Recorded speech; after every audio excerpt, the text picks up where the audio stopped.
Hello everyone, welcome to the last slide of communication system. यहाँ पे क्या पढ़ेंगे ना कि जो सिग्नल हम लोग ट्रांसमिट करते हैं ना, वो कैसे आखिर रिसीवर के पास पहुँच रहा है। ठीक है, तो उसका ही 3 तरीका है, ग्राउंड वेव, स्काई वेव और स्पेस वेव। तो वही स्टडी करेंगे। तो जैसे सिंपल आप देखो यहाँ पे कि the term communication system refers to sending, receiving and processing of information through space.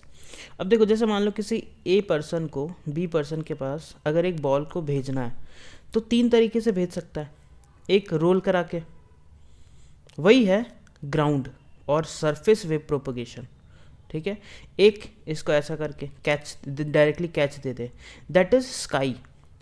और एक है कि कोई यहाँ दीवार रहे तो यहाँ पे मतलब इसको बॉल को इधर भेजे और टकरा के इसके पास चला जाए, तो this is nothing but space wave. मतलब ये जो हम टकराने का बात किए वो सिग्नल के लिए दैट विल बी सैटेलाइट। ठीक है, तो ये 3 तरीके से हो सकता है। अब ग्राउंड वेव में क्या हो गया, वॉकी टॉकी जो हो गया। फिर आप देखोगे कि जो ट्रैफिक सिग्नल के पास, जो पुलिस के पास रहता है, ट्रैफिक पुलिस के पास एक वॉकी टॉकी रहता है, तो वो जो सिग्नल जा रहा होगा वो नज़दीक वाले किसी ट्रैफिक पुलिस के पास, नज़दीक वाले, तो उसमें क्या होता है ना, उसमें हम लोग यूज़ कर लेता है ग्राउंड वेव प्रोपोगेशन। ग्राउंड के थ्रू वो सिग्नल भेज दे रहा है, उसमें हम लोग स्पेस का या स्काई का यूज़ नहीं कर रहे हैं। ठीक है, तो यार इसको स्टार्ट करते हैं बेसिक से। देखो, by rolling the ball along the surface, that is ground और सरफेस वेव प्रोपगेशन।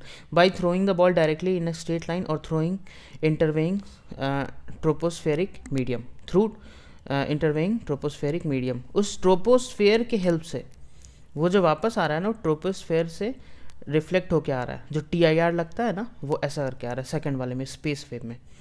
और स्काई वेव में क्या हो जाएगा, by throwing the ball towards the roof from where it is reflected toward the person.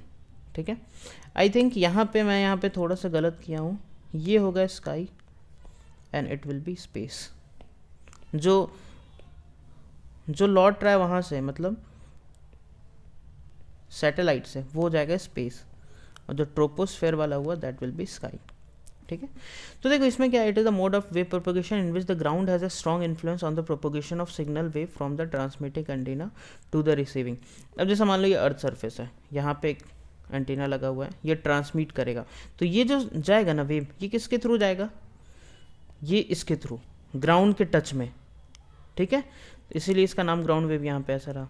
ठीक है, in this propagation the signal waves glide over the surface of earth. The wave propagation, अब ये क्या है ना, जिसका फ्रीक्वेंसी कम हो और वेवलेंथ ज़्यादा हो।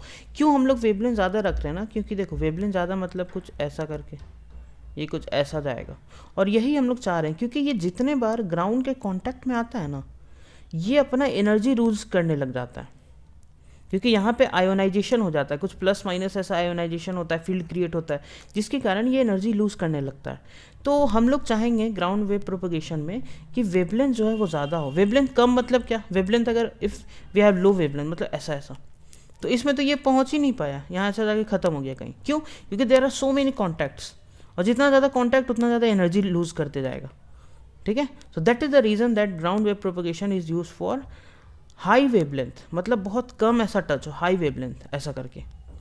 ठीक है, और हाई वेवलेंथ मतलब फ्रीक्वेंसी बहुत ही लो, तो low frequency and high wavelength के लिए we use ground wave propagation. तो ground wave propagation is suitable for low and medium frequency up to 2 megahertz तक अगर रहता है तो हम लोग ग्राउंड वेव प्रोपोगेशन यूज़ कर लेते हैं। ठीक है, well processing along the surface of earth the ground wave induces current, वही जो हम बात किए, प्लस माइनस इंडक्शन हो जाता है in the ground and bends round the corner of the object on the earth, due to this it loses energy. तो I explain this, क्या क्लियर है, वेवलेंथ ज़्यादा प्रेफर करेगा और फ्रीक्वेंसी कम प्रेफर करेगा, तो इसका रेंज जो होता है ना वो कम होता है। रेंज क्यों कम होता है, क्योंकि फ्रीक्वेंसी कम है ना, फ्रीक्वेंसी कम है मतलब उसके पास एनर्जी कम है, एनर्जी कम है मतलब वो कम जा पाएगा, बहुत less distance it can move. Okay, so that is nothing but ground wave propagation. देखो ये चीज़ हम यहाँ पे तुमको एक्सप्लेन की कि अगर फ्रीक्वेंसी ज़्यादा वेवलेंथ कम है तो कुछ ऐसा करके जाएगा ये वेव, और ये देखो ज़्यादा एक यहाँ एक यहाँ एक यहाँ ज़्यादा कांटेक्ट हो रहा है ना, तो मोर कॉन्टैक्ट्स मोर लॉस। और ऐसा करके अगर गया, यहाँ क्या है, वेवलेंथ ज़्यादा है और फ्रीक्वेंसी कम है, तो कांटेक्ट कम हुआ, लेस कांटेक्ट लेस लॉस। तो to decrease the energy loss low wavelengths are preferred. ठीक है, स्काई वेव में क्या है कि हम लोग क्या करते हैं ना, वो सिग्नल को स्काई में, ऐसा अर्थ है मान लो, तो यहाँ से सिग्नल को स्काई में ऐसा करके ट्रांसमिट करते हैं। अब स्काई में ये आता है रिफ्लेक्ट होके, ट्रोपोस्फेयर में क्या होता है ना, आयंस होता है, और ये जो है ये इलेक्ट्रिक फील्ड है, एक तरह से इलेक्ट्रिक फील्ड मैग्नेटिक फील्ड है, तो उस आयंस के कारण इसका रिफ्लेक्शन हो जाता है। तो it is the mode of wave propagation in which the signals emitted by transmitting antenna reach the receiving antenna after reflection by the ionosphere। ये जो है, ठीक है, यहाँ पे क्या है, आयंस है, आयनोस्फेयर। और आयनोस्फेयर का थोड़ा सा याद कर लो कि ये अर्थ में 70 किलोमीटर हाइट से स्टार्ट होता है और 300 किलोमीटर तक अप्रॉक्स रहता है। मतलब ये कोई एकदम ये डेटा नहीं कि एकदम यही याद कर लेना, कई कई बुक में 60 से 350 दिया रहेगा सर के, तो वो मतलब आयनोस्फेयर का ये रेंज रहता है। मैं तो मान सकता है कि 100 से 400 के बीच ऐसा, ठीक है। तो it is the mode of wave propagation in which the signals emitted by transmitting antenna reach the receiving antenna after reflection by the ionosphere. अब मान लो जो लो सिग्नल है, लो मतलब जिसका फ्रीक्वेंसी कम है, वो क्या किया, थोड़ा सा आगे पेनेट्रेट किया और ज़्यादा नहीं पेनेट्रेट कर पाया, तो यहीं से घूम गया ऐसा करके, ये यहाँ पे आ गया।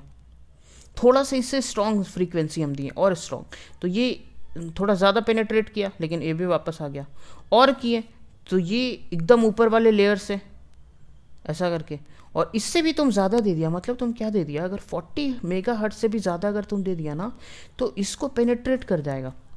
Means this frequencies will not be reflected by the ionosphere, it will simply penetrate the ionosphere. Okay, so sky wave propagation के लिए देखो, जैसे मान लो 10 मेगाहर्ट्ज़ है, 10 मेगाहर्ट्ज़ क्या होगा, ज़्यादा पेनेट्रेट नहीं करेगी, यहीं से वापस आ जाएगा। 20 है तो ये उससे ज़्यादा गया फिर वापस आ गया। 30 है, सबसे ऊपर वाले लेयर से वापस आया। 40 में क्या होगा, ये वापस ही नहीं आएगा, इट विल पेनेट्रेट, और वो सिग्नल फिर चला गया स्पेस में, ठीक है।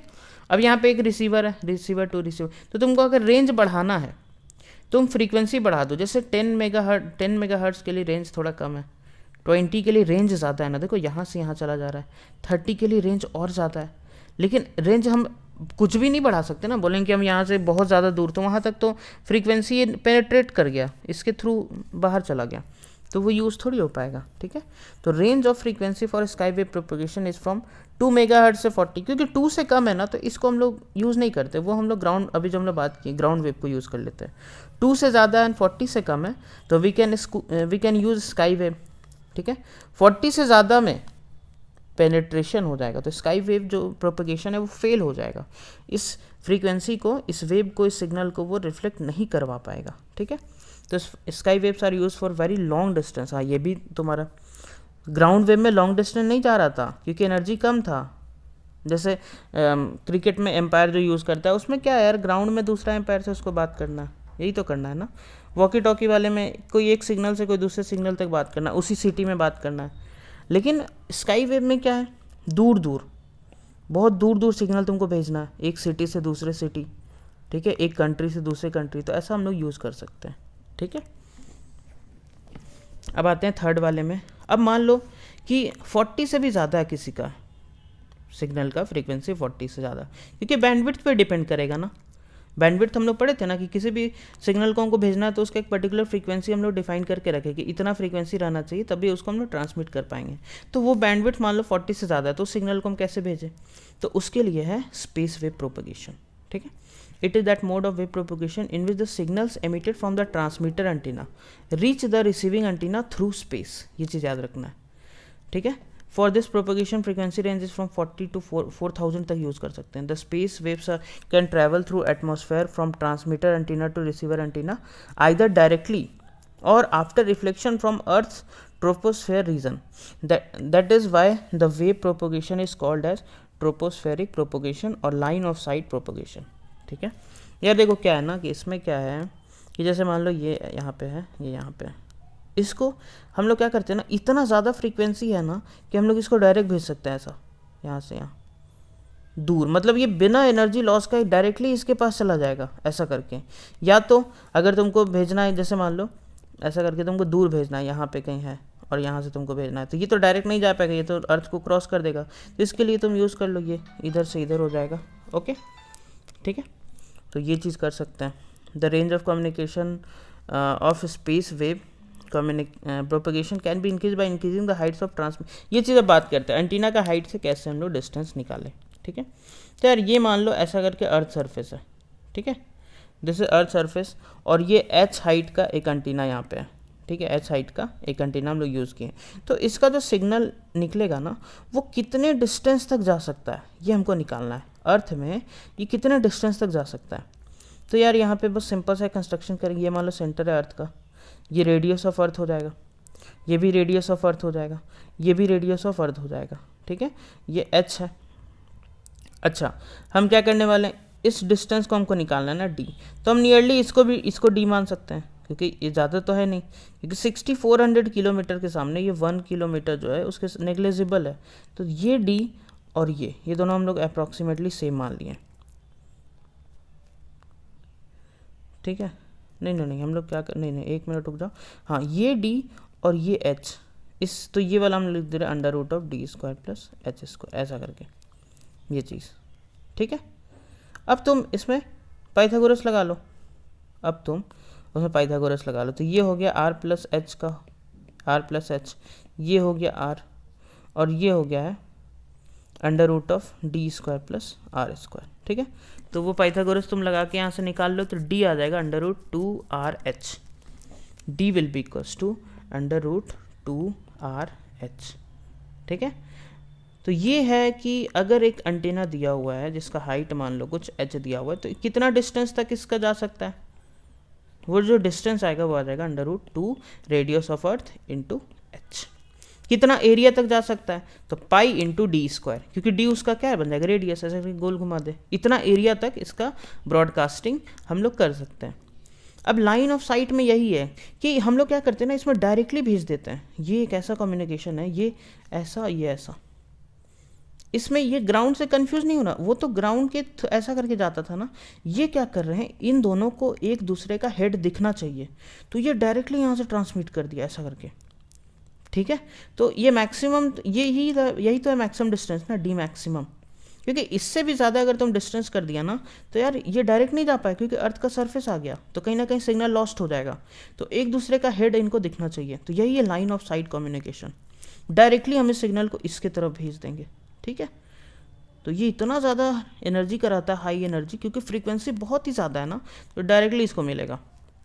तो maximum line of site distance dm between two antenna having height ht and hr above the earth is given. अब देखो ये मान लो ht मतलब हाइट ऑफ ट्रांसमिटिंग, hr मतलब हाइट ऑफ रिसीविंग, ठीक है।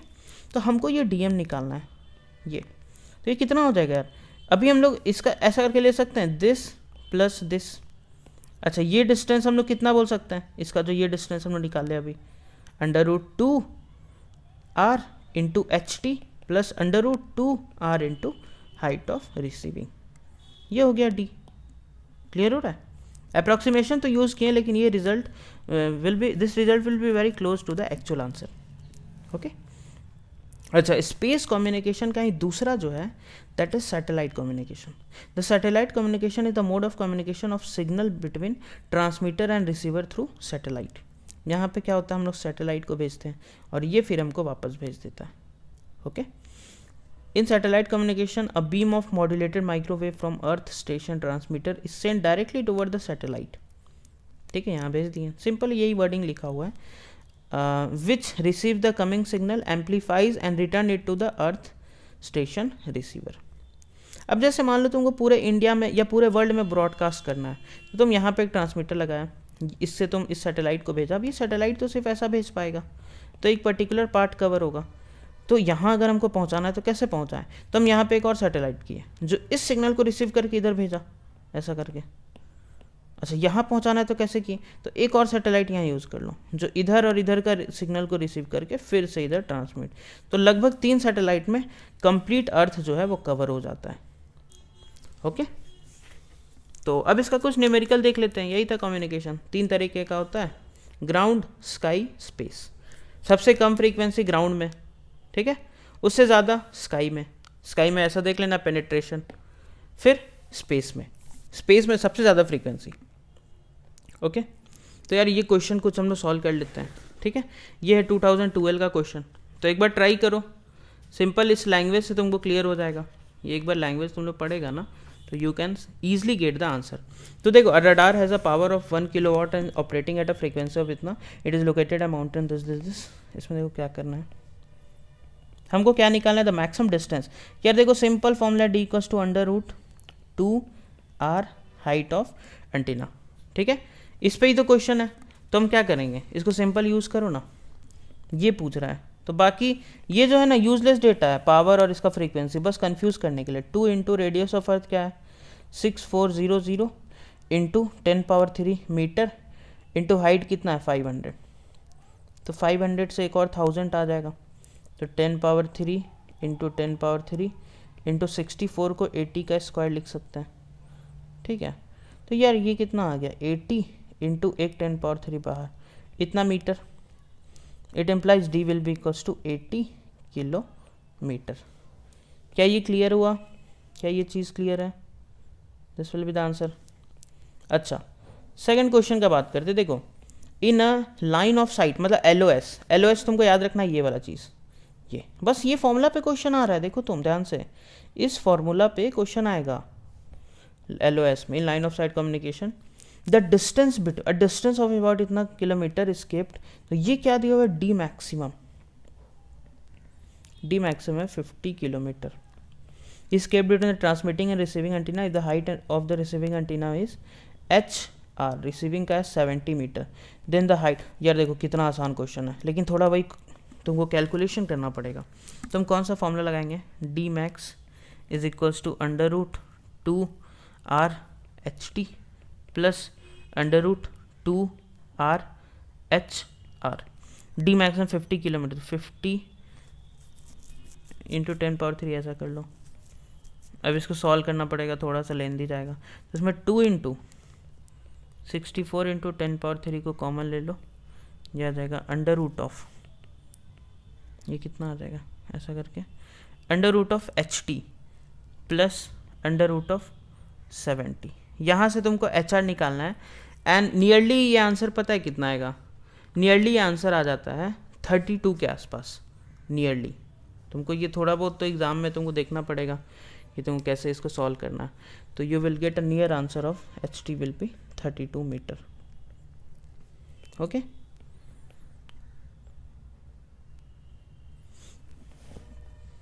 ओके नेक्स्ट प्रॉब्लम बहुत ही आसान. A TV transmission tower has a height of इतना एंड. अब दोनों का हाइट जब भी दे दे तो LOS का ही क्वेश्चन है वो. ठीक है, ये LOS का क्वेश्चन है. हाइट ट्रांसमिशन टावर मतलब HT जो ट्रांसमिट कर रहा है 140 metre. Height of the receiving का भी दे दिया, HR भी दे दिया यार 40 मीटर. तो मैक्सिमम डिस्टेंस यहाँ पे डी मैक्स पूछा. सोचो यार कितना आसान, इससे ज़्यादा आसान अब क्या आएगा, फॉर्मूला बेस्ड है.